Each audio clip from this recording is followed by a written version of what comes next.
most things in space die quietly. Stars collapse, planets cool, moons go dark. The universe does not mourn them.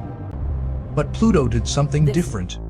It fought back. For 9.5 years, NASA's New Horizons spacecraft crossed 3.67 billion miles of absolute nothing to reach this frozen outcast, and what it transmitted back rewired everything we thought we knew about dead worlds. Not because Pluto was alive in the way we understand life, but because the laws of physics on this world are so violently broken, so impossibly strange, that scientists are still arguing about what they saw.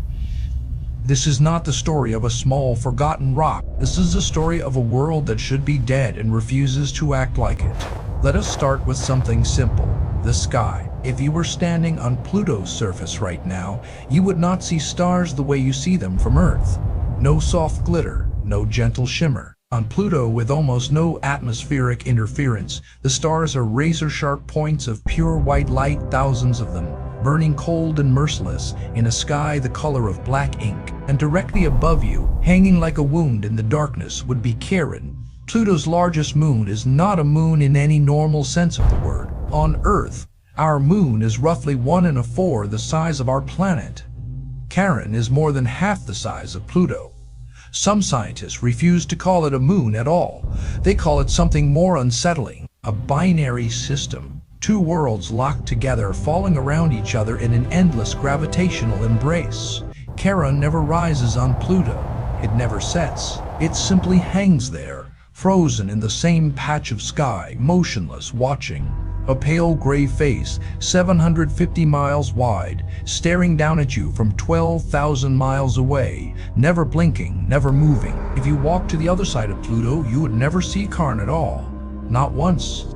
Not ever. An entire hemisphere of Pluto exists in permanent Charon darkness, a side of this world where that giant gray face simply does not exist.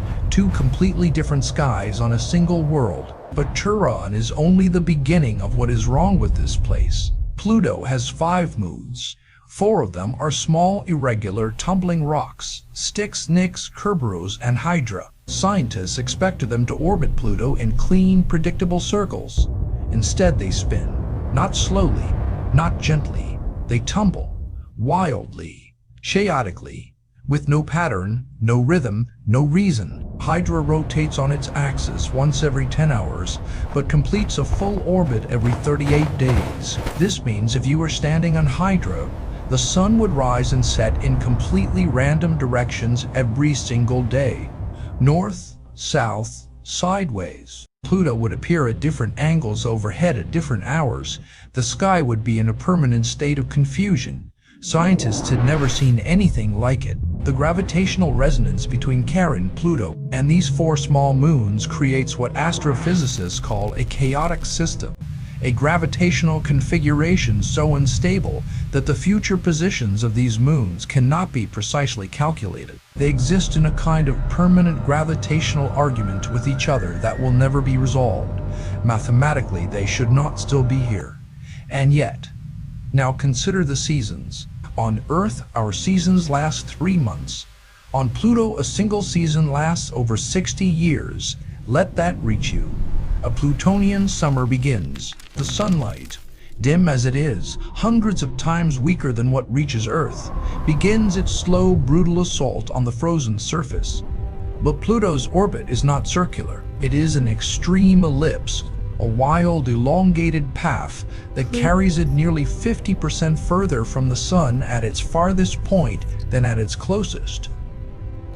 This means Pluto's summer is not steady. It is a brief, violent surge of comparative warmth, and then a long, slow plunge into a cold that has no comparison on Earth. When the temperature falls, something horrifying begins. The atmosphere collapses. Pluto has a thin atmosphere, mostly nitrogen with traces of methane and carbon monoxide, the same gases that form its poisonous surface glacier. During the brief summer window, the sun warms the surface just enough for these gases to sublimate, to skip the liquid phase entirely, and transform directly from solid ice into gas. The atmosphere thickens slightly, winds begin to move. Something resembling weather appears, But when winter arrives, and on Pluto winter is not a season, it is an extinction event. The atmosphere does not merely thin, it freezes. All of it. The nitrogen, methane, and carbon monoxide literally fall out of the sky as snow and coat the surface in a fresh layer of poisonous frost. The atmospheric pressure drops to almost zero. The wind stops, the weather dies. Pluto does not just get cold in winter, it becomes functionally airless, and this happens every 248 years. But here is what makes Pluto truly impossible to comprehend. Even in this state, frozen, airless, sitting 4 billion miles from the sun, it is not static, not passive, not dead. Something is moving beneath the surface. When New Horizons transmitted its first images of Pluto's equatorial region, scientists leaned forward at their screens. They were looking at Sputnik Planitia, that vast, pale, nitrogen glacier shaped unmistakably like a heart. But at the edges of this glacier, pressed against the towering water ice mountains, they found something the models had never predicted. Polygons. The surface of the glacier was divided into enormous hexagonal polygonal cells, each 100s of miles across, their borders slightly raised, their centers slightly sunken, like the surface of a gigantic slow-motion lava lamp. These are convection cells.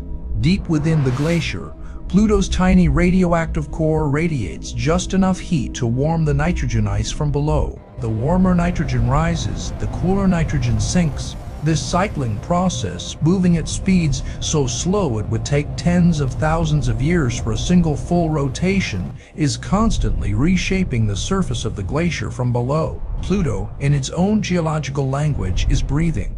A shallow, ancient, poisonous breath, but a breath nonetheless. And this has one extraordinary side effect. The convection cells slowly drag material to the center of the glacier and push older, dirtier ice toward the edges. This is why Sputnik Planitia is so extraordinarily white, so pristine in photographs. It is self-cleaning. The glacier maintains its own surface. Any contamination, any debris, any impact crater, slowly consumed, dragged down, and erased by the glacier's own circulation. It swallows its own scars. Above this pale white sea, the sky changes color. On a clear day, on Pluto, or what passes for clear, the sky is not black at the horizon. It is blue. A thin, pale, delicate blue. Not from oxygen as on Earth, from something far stranger. When ultraviolet radiation from the distant sun interacts with the methane in Pluto's atmosphere, it triggers a chemical reaction that produces complex organic molecules called tholins. These tholins are reddish-brown. They drift down through the atmosphere, coating the mountains, the plains, the dark, chaotic terrain at the poles, in a thin film of organic rust. But as sunlight scatters through the tholin-heavy atmosphere, it filters differently at different altitudes. High in the atmosphere where the tholins are sparse, scattered blue light dominates. The same physical process that makes Earth's sky blue, happening on an airless, freezing, poisonous world 4 billion miles from the sun. A blue sky on Pluto. Beautiful, utterly toxic, completely uninhabitable, and painted not by oxygen and life, but by the chemistry of death. Now the question nobody expected to ask, is there liquid water on Pluto? In 2016, a year after New Horizons flew past, a group of researchers from the University of Arizona published a paper proposing something extraordinary. The impact that created Sputnik Planitia, a collision with an asteroid or large debris object billions of years ago, would have released an enormous amount of heat. Enough heat, they calculated, to melt the subsurface ice. Enough to create a liquid ocean. Not at the surface, where temperatures reach minus 390 degrees Fahrenheit, but buried kilometers beneath the crust, insulated by layers of nitrogen ice and frozen rock. There may exist a vast, dark, pressurized ocean of liquid water. It would be completely lightless, completely isolated from everything above it, existing under pressures that would crush any conventional diving vessel into scraps. But water. Liquid now. This is not confirmed. It may never be confirmed without a dedicated lander or a subsurface probe. But the gravitational data from New Horizons, the unusual shape of the Sputnik Planitia basin, the behavior of the terrain around it, all of it points towards something beneath the surface that behaves like a dense liquid layer. An ocean that has never seen sunlight, that has been sealed in total darkness as before complex life existed on Earth, that may still exist right now as you read these words. Here is the final thing that NASA did not expect. Pluto has a tail. Not a tail like a comet's, not a visible stream of debris trailing behind it, but a magnetosphere at interaction with the solar wind. The constant stream of charged particles flowing outward from the sun creates a long invisible wake behind Pluto, a region of disturbed space stretched away from the sun millions of miles long. Inside this wake, the atmospheric particles Pluto loses every year are carried outward. Pluto is slowly, molecule by molecule, bleeding into space. Every hour, Pluto loses tons of its own atmosphere to the solar wind. It has been doing this for 4.5 billion years, and yet the atmosphere remains, replenished constantly by the sublimation of the surface ice, which itself is replenished by the seasonal snowfall, which itself returns during the next deep winter when the atmosphere collapses. A cycle of self-destruction and self-renewal that has been running uninterrupted since the formation of the solar system. Pluto consumes itself, loses itself to space, and rebuilds from the inside. Every time, we called it a dwarf. Restricted of its title, we filed it away as debris. But Pluto has floating mountains, a self-cleaning ocean of poison, a chaotic army of tumbling moons, a blue sky painted by the chemistry of death, and possibly, quietly, darkly, impossibly, a liquid ocean buried beneath it all waiting. The smallest, most dismissed object in the solar system is one of the most geologically complex. This is what happens when we stop looking at something. It becomes extraordinary without us noticing it. But if Pluto, stripped of its planet status, cast to the edge of the solar system, can hide oceans, blue skies, and breathing glaciers, what is Neptune hiding? The eighth planet, the Father's true planet, the one we know the least about. Its winds are the fastest in the solar system, its storms last centuries, and deep within its core, scientists believe something is happening that violates our understanding of chemistry entirely. That story is next.